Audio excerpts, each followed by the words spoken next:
여러분, 균형 잡혀 있다라고 하는 건 저울에 이렇게 가운데 추를 그 양쪽에다 놓을 때 이게 평행으로 잘 있어야지 균형이 잘 잡혀서 이제 되어지는 것이죠. 우리가 이 세상을 살아가면서 균형 잡힌 삶이라고 하는 것은 대단히 중요합니다. 음식을 먹을 때도 균형 잡힌 식사를 하셔야 돼요. 어저께 정월 대보름이었는데 보름 음식들 드셨습니까? 예전에 우리 조상들이 그 보름 음식을 먹게 된 걸 가만히 보니까 겨울철에 이제 야채를 섭취를 못하는 거죠. 그러다 보니 비타민 C가 부족하게 되고, 그래서 이제 그 하루를 잡아서 말린 그런 그 나무를 불려서 그래서 나무를 만들기도 하고, 그렇게 해서 온갖 종류의 나물들을 통하여서 비타민 C나 기타 영양분들을 섭취를 하는 뭐 그런 이제 시간들을 가진 것 같습니다. 음식을 한 가지 쪽으로만 먹는 것을 편식한다 그래요. 아이들이 편식할 때 참 부모님들이 걱정이 많지요. 그래서 한쪽으로만 계속 좋아하는 것만 먹게 되고, 특별히 아이들이 이제 밥이나 이런 반찬을 잘 안 먹고 그냥 그 단 것들, 뭐 사탕이나 초콜릿이나 과자나 뭐 이런 것들만 계속해서 이렇게 먹는 아이들을 보면은 아무래도 이제 좀 몸이 약한 것을 우리가 보게 되어져요. 그래서 만일 이게 이제 어렸을 때의 그런 정도가 아니라 뭐 성인이 되어서도 계속 그런 식의 식사 습관을 가지게 되면 분명히 문제가 발생할 수밖에 없는 것이죠. 이런 이제 우리가 육신적으로도 균형 잡힌 식사를 해야 되지만 정서적으로도 가만히 보면 사랑을 베푸는 것도 균형을 잡아서 사랑을 베풀어야 됩니다. 자녀들 우리가 사랑을 할 때 편애한다 이런 말이 있잖아요. 그게 편애한다라고 하는 말이 한쪽으로 치우친 사랑을 베푼다, 받는다 그런 의미가 되어지는데, 편애를 통하여서 그 가정이 어려움을 겪어요. 여러분, 구약 성경 창세기에 보면 요셉 얘기가 나오는데, 야곱에게 12명의 아들이 있었지만 특별히 이 야곱이 그 아들들 중에서도 요셉을 사랑했습니다. 그래서 그 모든 식구들이 다 이제 들로 그 양을 치러 나가고 그런 일을 하러 나갈 때에도 이 요셉은 채색 옷을 입고 아버지 무릎 위에 앉아서 있었어요. 그만큼 사랑을 독차지한 그런 아들이었다고 하는 거죠. 아무리 이복 형제라 할지라도 그래도 형제인데 그 형들이 그 동생을 까닭없이 이제 죽이자 이렇게 모의를 하고, 결국은 뭐 죽이지는 못하고 이제 미디안 상인들에게 팔아버리긴 하지만, 이런 일들을 보게 되면 편애라고 하는 것도, 내가 사랑을 누군가에게 베푸는 것이 그게 균형 잡히지 못하면 어떤 결과를 얻게 되는가라고 하는 것을 생각해 볼 수가 있는 것입니다. 영적으로도 균형 잡힌 신앙생활을 해야 돼요. 한쪽으로 치우친 신앙을 보면 항상 모든 면에서 극과 극은 별로 좋지가 않은데, 신앙생활도 마찬가지입니다. 어떤 경우는 열광주의적으로 신비주의에 빠져 있는 분들이 있어요. 그래서 은사주의에 빠져서 그냥 늘 은사를 사모하는 것만이 신앙생활의 목표의 전부인 것처럼 그렇게 하는 일들이 있습니다. 그래서 뭐 지금도 그런 분들이 있겠지만은 이제 시간이 되는 대로 하여튼 늘 기도원 가서 살아요. 그래서 기도원 가서 또 은사 받는 것을 사모하고 그렇게만 신앙생활을 하는 그런 분들이 있습니다. 반면에 영적인 것을 배제하고 굉장히 지적인 신앙생활, 그것만을 또 추구하고 강조하는 경우도 있습니다. 근데 모든 것이 다 극과 극으로 가면 건강하지 못하게 되고 균형 잡히지 못한 신앙생활이 되는 것이죠. 오늘 여러분 본문을 보면은 이제 그 여호수아 얘기가 나와요. 오늘 본문의 배경을 보니까 모세가 이제 이스라엘 백성들을 이끌고 광야 생활을 쭉 하다가 가나안 땅, 하나님이 약속하신 그 땅에 들어가기 목전에 모세가 죽게 되어집니다. 모세가 죽었다고 얘기하는 느보산이라고 하는 곳에 제가 가봤거든요. 그 가서 보면은 산이니까 이제 높은 곳 아니겠습니까? 그런데 그 산에서 가나안 땅이 이렇게 내려다 보이는데, 거기를 바라보기만 하고 모세는 들어가지 못하고 거기서 이제 그의 임무가 끝이 나게 되어져요. 그런 가운데에서 이스라엘 백성들이 모세의 죽음을 통해서 얼마나 당황스럽고 얼마나 참 여러 가지 복잡한 마음이 있었을까 한번 생각을 해보게 되어집니다. 그러지 않겠어요, 여러분? 1년 2년도 아니고 40년이에요. 40년을 보통 한 세대라 그러는데, 만일 여러분들에게 있어서 40년 동안 이끌어주던 그런 지도자가 갑자기 세상을 떠났다 생각해 보면 그 마음의 공허함이나 뭐 여러 가지 면에서 참 당황스러운 그런 일일 것입니다. 이제 그런 상황 가운데에서 하나님께서는 여호수아를 불러서 여호수아에게 이 백성을 이끌고 가나안 땅에 들어갈 것을 명령하십니다. 여호수아의 마음은 어땠을까요? 야, 이제 나는 2인자, 3인자, 넘버 2, 넘버 3였는데 이제는 1인자가 되었다. 내가 이제 이 민족의 지도자가 되어서 내가 이 백성을 이끌 수 있게 되었구나. 뭐 그런 기쁨이 아니에요. 여호수아는 모세의 시종이었습니다. 그래서 늘 옆에서 모세의 그 일들을 돕는 비서실장과 같은 그런 역할을 했고, 때로는 모세를 대신해서 전쟁터 나가서 전쟁을 수행하던 그런 일들도 했었어요. 그렇지만 그가 갑자기 지도자로 부름을 받고 세워진다고 하는 것은 너무나도 당황스럽고 너무나도 두려운 일이었습니다. 그래서 여러분, 오늘 본문을 보면 6절에서 9절 말씀을 보니까 제일 많이 반복되어지는 말씀이 있어요. 그 말씀이 뭡니까? 강하고 담대하라. 이 말씀이 이렇게 반복되어지는 것은 역설적인 거예요. 가만히 이렇게 이 말씀을 거꾸로 생각해 보면 여호수아가 지금 어떤 상태에 놓여져 있는 겁니까? 강하지 않고 담대하지도 않은, 즉 너무나도 지금 연약해져 있고 너무나도 두려워서 어쩔 줄 모르는 그런 상황 속에 여호수아가 놓여져 있구나, 그런 생각을 우리가 할 수가 있어요. 여호수아는 그렇습니다.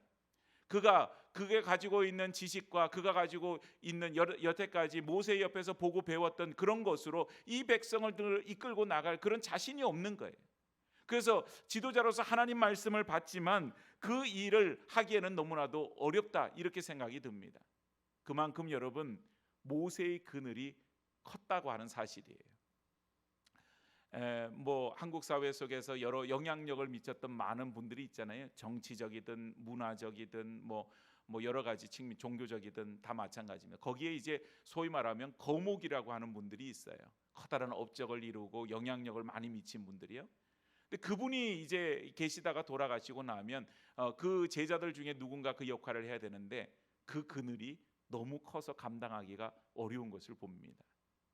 오늘 여러분, 그 가운데 하나님께서는 여호수아에게 말씀하여 주세요. 오늘 이 말씀은 여호수아가 단지 지금 이 백성을 이끌고 가나안 땅에 들어가는 그 순간, 그뿐만 아니라 그가 지도자로서 평생을 통하여서 하나님 앞에서 살아가야 될 지도자로서의 삶의 지침, 하나님의 사람으로서의 삶의 지침을 지금 내려주고 있다, 이렇게 볼 수 있습니다. 올 2024년을 맞이하면서 다시 새롭게라고 하는 주제로 올해를 시작하였습니다. 어느덧 벌써 2월의 마지막 주일이 되었어요. 이번 주가 되면 2월이 끝나고 3월을 맞이하게 됩니다. 참 세월이 얼마나 빠른지, 어른들이 하시는 말씀처럼 그저 유수, 흐르는 물과 같고 화살과 같이 그렇게 세월이 가는 것을 봐요. 오늘 이렇게 1년 12달 중에서 2달을 보내는 지금 이 시점에서 우리는 과연 어떤 부분에 있어서 새로워졌는가 한번 생각을 해봐야 될 것입니다. 우리에게 새로워진다고 하는 것은 누누이 말씀드리지만 하나님의 말씀으로 돌아가는 것 외에 새로워질 것이 없어요. 우리의 어떤 행위로도 새로워질 만한 것이 없습니다.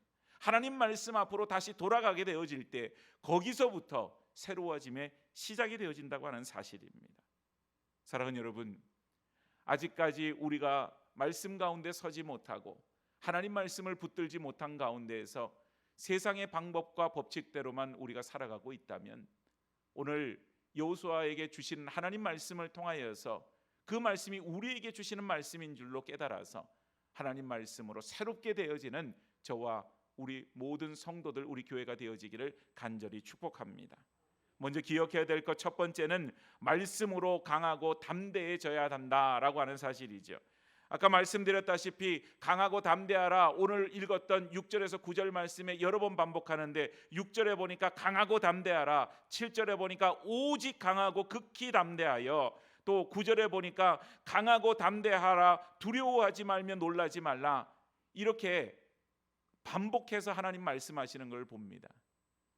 4절밖에 되지 않은 이 9절에서 무려 3절에서 하나님께서 동일한 말씀으로 말씀하고 있어요. 강하고 담대하라. 이렇게 3번이나 말씀하고 있다고 하는 사실은 이 말씀이 여호수아에게 너무나도 중요한 말씀이기 때문에 강조하고 있다, 이렇게 볼 수가 있는 것이에요. 오늘 이 말씀을 원문으로 보니까 이렇게 되어 있습니다. 강하게 붙잡는 손의 힘과 그리고 무릎의 견고함을 지녀라. 오늘 그냥 강하고 담대하다, 어떤 사람 참 강해, 저 사람 대단히 강해, 그 정도의 강함이 아닌, 그 강함이라고 하는 것은 그 손으로 주님을, 하나님을 강하게 붙드는 그런 강한 손에 힘이 있어야 된다는 거죠. 그게 강함이에요. 그리고 담대한 것은 뭐예요? 담대한 것은 무릎의 견고함을 지니고 서는 것입니다. 사람이 무릎이 약해지게 되고 다리에 힘이 없게 되면 다리에 떨림이 생기게 되고 걸음을 잘 못 걷게 되는 그런 일이 있죠. 그래서 이제 연세가 많이 들으신 어르신들 중에는 보조기, 보행하는 데에 필요한 그런 보조기를 의지해서 걷는 걸 봐요. 왜냐하면 다리에 힘이 없기 때문에 그런 일들이 생기는 것입니다. 오늘 여러분, 우리에게 있어서 주님을 붙드는 강한 손, 그리고 견고하게 땅에 서 있는 이 무릎의 힘, 다리의 힘이 우리에게 요구되어지는데, 그것은 왜 그렇습니까? 어떤 세상의 풍파와 어려움 속에서도 흔들리지 않는 방법은 그 두 가지, 주님을 붙드는 강한 손의 힘과 그리고 이 땅 가운데 견고하게 서 있는 우리 다리의 힘, 무릎의 힘이 우리 가운데 필요하다고 하는 사실입니다. 오늘 6절에 보니까 다시 한번 말씀하지요. 강하고 담대하라. 너는 내가 그들에게, 조상에게 맹세하여 그들에게 주리라 한 땅을 이 백성에게 차지하게 하리라. 모세가 죽어서 이제는 이 가나안 땅 어떻게 들어가야 되지, 백성들이 염려를 하는 겁니다. 또 지도자로 부름을 받은 여호수아에게도 암담한 노릇이에요. 이전에는 모세가 가자 이렇게 하면 그냥 쫓아가기만 하고, 모세가 하라고 하는 거 시키는 대로 하면 되고, 옆에서 그냥 보좌하고 도우면 되는데, 이제는 본인이 지도자가 되어서 이 백성 이끌고 가나안 땅 들어가야 되는데 앞이 답답한 거예요. 어떻게 들어가야 되지? 하나님께서는 그 가운데 약속하십니다. 이 땅을 너에게 줄 것이다. 이 가나안 땅을 줄게 될 것이다. 그러나 여러분, 그 앞에 여호수아에게 요청하는 건 뭐예요? 강하고 담대하라. 오늘 여러분, 우리의 삶은 다 영적인 전쟁이에요. 그 가운데 하나님께서 내 삶의 주인이 되어주시고 하나님이 내 삶을 통치하시고 인도하여 주십니다. 그건 부인할 수 없는 사실이에요. 그렇다면 우리의 삶은 그냥 아무것도 할 필요 없이 가만히 있으면 되나요? 옛날에 게으르고 어리석은 사람 그 표현을 이렇게 쓰잖아요. 감나무 밑에 앉아서 입 벌리고 감 떨어지기 기다린다. 그게 뭐 떨어진들 입으로 쏙 들어올지 얼굴을 맞게 될지 뭐 어떻게 알겠어요? 아무것도 하지 않은 채 그렇게 기다리는 어리석고 게으른 사람을 말해요. 오늘 여러분, 우리 신앙은 하나님을 믿는 믿음 안에 있어야 됩니다. 하나님이 내 삶을 이끄시고 통치하심이 있어요. 그런데 그 가운데 우리는 강하고 담대함으로 있어야만 한다고 하는 사실이에요. 살다 보면 이런저런 일들을 만나고 세상 사람 살이나 또 그 가운데 세상 사람들이 겪는 어려움들 우리도 다 겪습니다. 어떤 일들은 인간적인 힘으로 될 때도 있고 어떤 것은 안 될 때도 있어요. 안 될 때에 세상 사람들과 하나님의 백성들의 차이는 뭡니까? 인간적인 생각과 계획으로 모든 일들이 잘 되어져도 인간적인 방법과 계획과 그 모든 길대로 가는 것이 아닌 하나님께서 이끌어 주시기를 기도하면서 그 길 앞에 순종함으로 가는 것이 성도의 길이라고 하는 사실이에요. 오늘 여러분, 그러기 때문에 우리는 담대하고 강함이 있어야 되는데 그걸 유지하는 것은 말씀밖에 없습니다. 여러분, 그런 경험을 해보신 적이 있으세요? 하나님께서 말씀하여 주시는 거예요.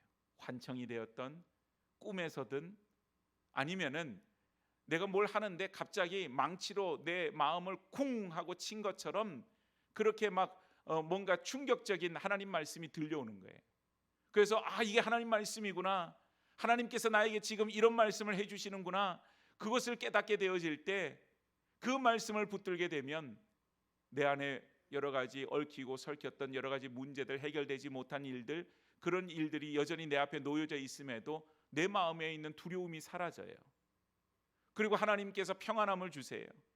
그리고는 믿음과 확신이 생겨요. 오늘 이것은 분명히 하나님의 은혜입니다. 하나님 지금도 말씀하여 주세요. 그런데 여러분, 그것만이 하나님 말씀하시는 방법의 전부는 아니에요. 우리에게는 이미 주신 하나님의 말씀, 성경 66권의 말씀이 여기에 있습니다. 이 말씀으로 우리에게 이미 말씀하여 주셨지요.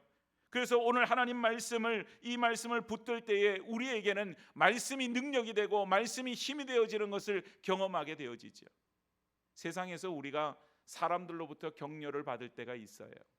사람들이 말로서 이런저런 격려를 하고 위로를 하고 그럴 때에 때로는 그 말이 위로가 되고 힘이 되지요. 그런데 여러분, 그 말과 어떤 그런 것으로 인해서 우리가 받는 격려보다 하나님께서 말씀으로 통하여서 우리에게 말씀하시고 또 그것을 통해서 얻는 격려는 말할 수가 없는 것입니다. 오늘 날마다 성도는 하나님의 말씀을 먹고 살아야만 해요. 광야 속에서 날마다 이 백성들이 매일매일마다 허락하여 주시는 만나를 먹고 살았듯이 오늘 우리가 살아가는 것은 신명기 8장 6절에 말씀하신 대로 사람이 떡으로만 살 것이 아니요 오직 하나님의 입으로 나오는 말씀으로 사는 것이니라. 예수님께서 이 돌을 떡으로 만들어 먹으라 사단의 미혹함을 물리칠 때도 이 말씀으로 물리치셨잖아요. 오늘 우리에게는 매일매일마다 먹는 하나님 말씀이 너무나도 중요하다고 하는 사실이에요. 어떤 교회에서 구역 모임을 하는데요, 그 교회에서 한 20년 30년 오랫동안 신앙생활했던 분들이 모여서 이제 예배를 드리고 나서 이제 여러 가지 삶의 그런 신앙적인 그런 것들을 나누기를 시작을 했다고 합니다. 그런 가운데에서 어떤 분이 그런 얘기를 꺼냈어요. 참 이상합니다.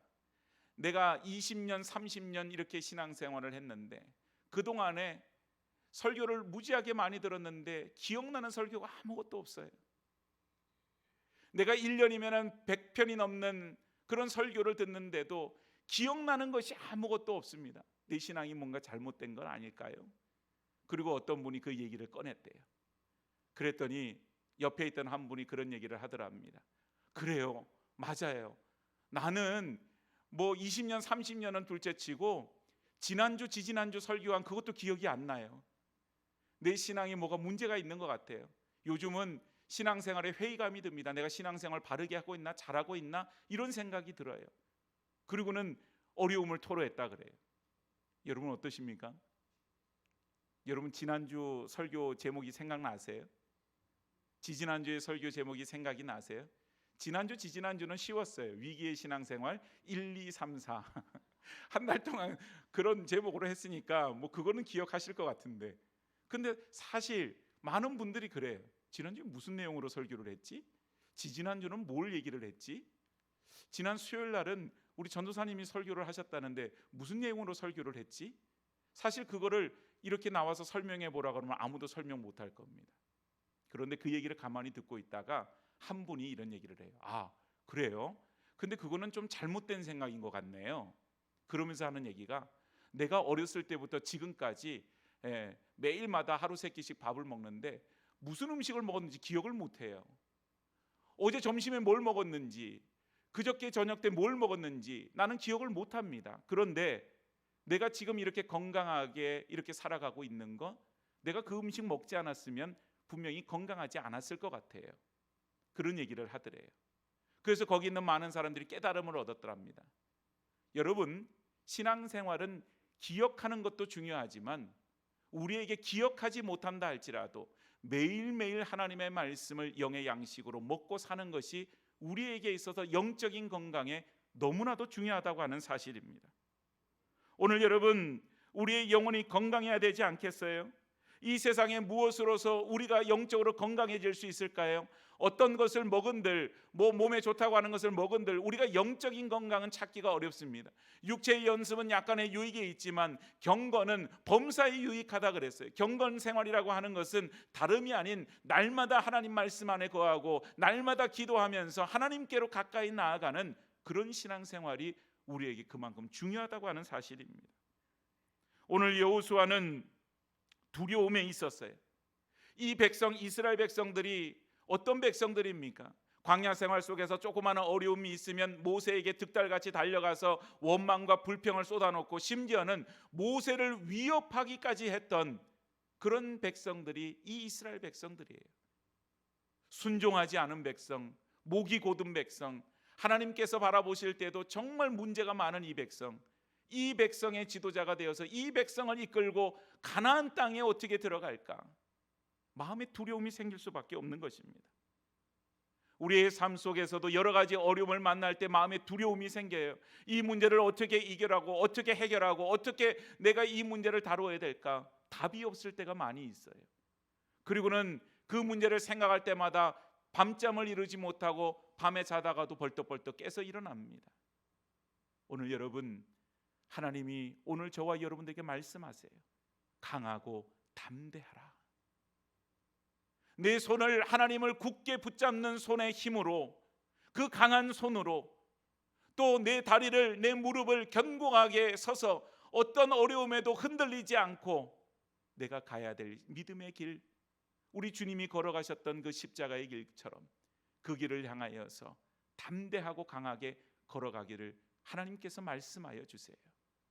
오늘 여러분, 내 의지로는 그 길을 걸어갈 수 없고 내 힘으로 갈 수 없지만 하나님께서 내가 하나님을 붙들 때에 그 내 손을, 아무리 연약해 있고 아무리 부족하지만 그 손을 하나님께서 붙들어 주시지 않겠습니까? 내가 두 다리로 서서 견고하게 선다 할지라도 이리저리 흔들릴 수밖에 없는데 그 가운데서도 하나님께서 나를 붙들어서 나로 하여금 견고하게 해주시지 않겠습니까? 오늘 하나님의 말씀, 강하고 담대하라, 그 말씀 위에 서는 주의 백성들이 되어지기를 축복합니다. 두 번째는 말씀으로 우리의 중심을 지켜야만 해요. 오늘 7절 말씀을 봅니다. 7절 말씀에 오직 강하고 극히 담대하여 나의 종 모세가 내게 명령한 그 율법을 다 지켜 행하고 우로나 좌로나 치우치지 말라. 그대하면 어디로 가든지 형통하리니. 성도들은 형통의 삶을 살기를 원합니다. 모든 사람이 다 마찬가지예요. 그런데 오늘 형통의 삶을 살기 위해서 두 가지를 말씀하는데, 하나는 모세에게 명령한 율법을 다 지켜 행하라. 하나님 말씀 지켜 행하는 일에 마음을 두라 이거지요. 그러려면 그 말씀을 내 곁에 두어야만 해요. 두 번째는 뭔가? 우로나 좌로나 치우치지 말라. 여러분, 무슨 말이에요? 이 말이 바로 인간적인 말에 휘둘리지 말라 이 말입니다. 사람의 말에 휘둘리지 말라 이 말이에요. 오직 하나님의 말씀으로 중심을 굳게 잡아서 우로나 좌로나 치우치지 말고 하나님께서 기뻐하시는 그 길을 향하여 강하고 담대하게 그 길을 걸어갈 것을 우리에게 요청하고 있죠. 오늘 여러분, 우리가 사람의 말에 귀를 기울이게 되면 치우치기가 쉬운 법입니다. 더군다나 내가 신뢰하는 사람, 내가 믿는 사람의 말은 더 내가 그쪽으로 치우쳐요. 오늘 우리의 신앙생활은 어떤 일이 있어도 치우침이 없는 신앙생활, 하나님 말씀만을 붙들고 가는 생활이 되어져야 돼요. 여러분, 교회가 어려움을 당할 때, 시험에 들 때를 보면 성도의 삶도 마찬가지인데 이런저런 말로서 사람들에게 말을 하게 돼 있고 그 말로 인해서 사람들이 패가 나누어지고 이런 어려움을 겪게 되어져요. 그래서 늘 말씀드리는 것이 그런 겁니다. 교회가 부족하고 죄 많은 그런 사람들로 모여 있기 때문에 이런저런 어려움을 겪을 수 있지만, 교회가 어려움을 겪을 때마다 성도는 뭘 해야 되는가? 그때는 말을 하는 시간이 아니라 기도하는 시간이다. 그래서 이런 얘기를 합니다. 교회가 어려움을 겪을 때 입만 다물어도 그 문제의 90%는 해결됩니다. 근데 그 순간이 되면 자꾸 말을 하는 거예요. 오늘 여러분, 우리의 믿음 생활은 하나님 앞에 말씀의 중심으로 다시 돌아가야 돼요. 말씀으로 우리 중심을 굳건하게 세워져야만 합니다. 그래서 하나님 말씀으로 내 생각을 내려놓고 하나님 말씀이 가르치는 대로 하나님 말씀이 기뻐하시는 그 길을 향하여서 가는 일에 우리가 게을리하지 말아야 한다고 하는 사실이에요. 여호수아에게 필요한 것이 얼마나 많이 있겠어요. 이 나라를, 이 백성을 이끌고 가는 지략이 필요할 거고, 소위 말하면 리더십, 지도력이 필요할 거고, 또 이 백성들을 통솔할 수 있는 여러 가지 지식과 또 여러 가지 행정력과 그런 것들이 이 여호수아에게 필요한 것이죠. 그런데 여러분, 그것을 갖추어라고 성경에서 말하고 있지 않아요. 오늘 하나님은 여호수아에게 하나님 말씀 지키고 우로나 좌로나 치우치지 말라고 말씀하지, 네가 리더십을 갖추어라, 네가 행정력을 갖추어라, 그런 얘기를 하지 않습니다. 오늘 우리가 하나님 말씀을 놓아두고서는 다른 어떤 것으로 갖추어도 우리는 치우칠 수밖에 없어요.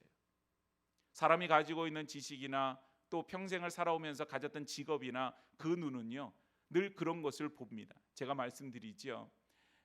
의류를 평생 판매하던 분들은 그 사람을 볼 때 뭘 본다 그래? 이 옷을 보는 거예요. 구두를 판매하거나 수리하는 분들은 그 사람 구두부터 봐요. 그렇게 모든 사람들의 생각들이 그렇게 되어져 있어요. 오늘 우리는 하나님 말씀을 붙들고 하나님 말씀을 통하여서 세상을 보는 그 훈련들을 해야 됩니다.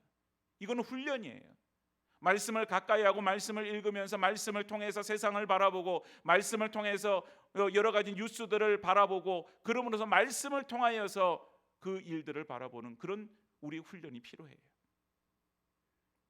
아르헨티나의 전도자인 루이스 필라우라고 하는 사람이 이런 말을 했습니다. 하나님 말씀으로 되돌아가지 않으면 우리는 혼란에 빠질 것입니다. 무슨 말이에요? 하나님 말씀으로 돌아가지 않으면 사사기 시대처럼 그때의 왕이 없으므로 사람들이 각기 자기 소견에 옳은 대로 행하였더라. 말씀이 없으면 사람들은 자기 소견에 옳은 대로 행할 수밖에 없습니다. 배가 풍랑 가운데 흔들릴 때 아무리 커다란 배라 할지라도 그 배의 중심이 바로 딱 서 있어야 돼요. 그래서 여러분 그 배에 닷을 딱 내려서 그 중심을 잘 삼으면 결코 배가 잘 뒤집어지지 않는다 그래요. 그런데 그 배가 무게를 한쪽으로 실려서 이렇게 물건들을 많이 실었거나 그러면 중심을 잃어버리게 돼서 그 순간에 아무리 큰 배라 할지라도 침몰할 수밖에 없다고 하는 사실입니다. 오늘 우리의 믿음이 흔들리게 되면 우리의 삶이 흔들릴 수밖에 없지요.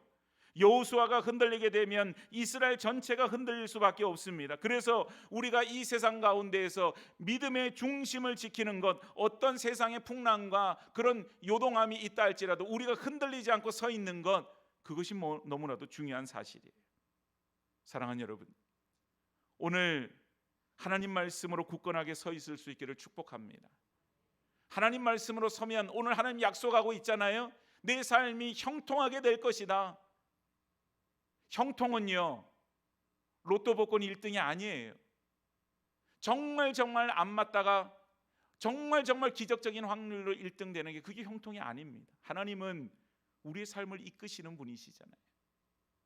내가 말씀 위에 서고 말씀을 붙들고 중심으로 굳게 세워지면 하나님이 내 삶의 길을, 비록 거기가 요셉처럼 팔려가서 종살이를 하던 또 모함을 받고 감옥에 들어가던 하나님이 함께 하시니까 그곳에서 형통의 복을 누렸지요. 올해 우리의 삶이 소위 말하면 로또 복권 1점 당첨돼서 인생 역전, 이게 형통이 아닙니다. 내 삶의 자리에 하나님 함께하여 주시는 그 은혜를 경험하게 된다고 하는 사실입니다.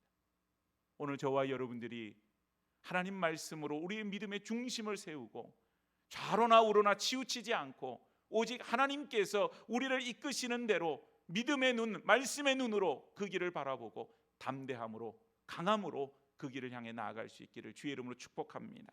마지막 세 번째는 말씀대로 하면 말씀대로 됩니다. 오늘 7절에서 9절 말씀을 살펴보면요, 거기에 하나님께서 하시는 말씀 중에 극히 강하고 담대하라 이런 말씀도 있지만 형통하리라, 평탄하게 될 것이며 내가 형통하리라, 하나님이 함께 하느니라, 이 말씀이 하나님 말씀대로 했을 때 하나님 말씀대로 어떤 일들이 일어나나 그 말씀을 기록하고 있어요. 여러분, 이스라엘 백성들이 가나안 땅 들어갈 때 그냥 들어간 것 아니에요. 고속도로가 깔려서 들어간 거 아니잖아요. 그 앞에 요단강이 딱 하고 가로막고 있어요. 요단강에는 물이 흐르고 있습니다. 하나님 말씀하여 주시잖아요. 언약궤를 맨 제사장이 거기에 먼저 들어가라. 말씀대로 하였더니 흐르던 물이 멈췄어요. 이스라엘 백성들이 요단강을 그리고는 다 건너갑니다. 그리고 들어갔더니 그곳이 빈 땅입니까? 깃발만 꽂으면 내 땅이에요? 아니잖아요. 거기에 여리고성이 있고 수많은 거기에 살고 있는 사람들이 성을 쌓고 살아요. 여리고성 하나님께서 뭐라 말씀하세요? 그 성을 돌라 말씀하세요.